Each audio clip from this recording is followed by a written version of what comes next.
Moi, j'étais dans une église protestante, évangélique. Imaginez ensuite dire je suis attiré par le même sexe. C'est épouvantable, ça ne se fait pas. Tu es malade, tu dois guérir. Si tu ne guéris pas, c'est parce que tu veux pas. J'ai vécu des exorcismes, 2 jours sur une chaise de soirée, à convulsionner, à sortir des démons. On m'a détruit dans tout ça. Son histoire s'est passée avant l'interdiction des thérapies de conversion en 2021 au Canada, mais il semble qu'encore aujourd'hui, elles soient pratiquées.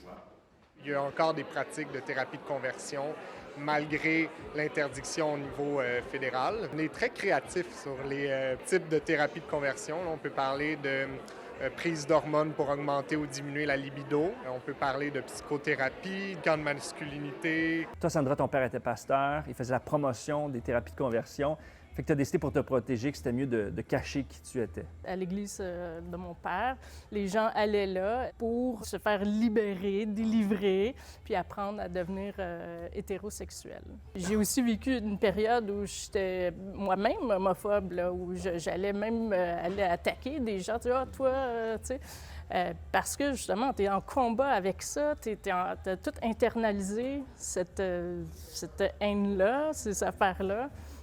Fait que ça fait un parcours plus long, plus difficile. Hein? À commencer la vie, là, c'est comme toute une déconstruction à faire pour après commencer à ramasser les morceaux. Oui, il y a maintenant des recours judiciaires pour s'attaquer à ceux qui font de la thérapie de conversion, mais plusieurs victimes hésitent à le faire parce qu'ils ne veulent pas poursuivre leur père, leur mère ou les membres de leur congrégation religieuse. Je jouais avec ma foi parce que c'était mon monde, je ne connaissais que ça, mais vraiment que ça. Mais le discours que j'avais dans ce temps-là, c'était « je ne peux pas toucher aux soins de Dieu ». À toutes les semaines, je devais donner des rapports sur ma vie intime sexuelle, mes pensées. Tout était orchestré, tout était comme... et puis c'était quasiment s'auto-flageller. C'est important pour moi de rester dans un discours de bienveillance, en fait, d'un dialogue possible avec ces gens-là qui sont peut-être pas au courant qu'ils font ça. Si on comprend que c'est pas c'est pas quelque chose qui se change, il faut qu'ils soient capables de prendre un recul, de dire qu'est-ce qu'on est en train de faire, là, t'sais. Parce que des victimes, il y en a, mais il y en a peu qui portent plainte. C'est ça l'enjeu, là. C'est exactement ça. Je ferais souvent le parallèle avec les violences sexuelles.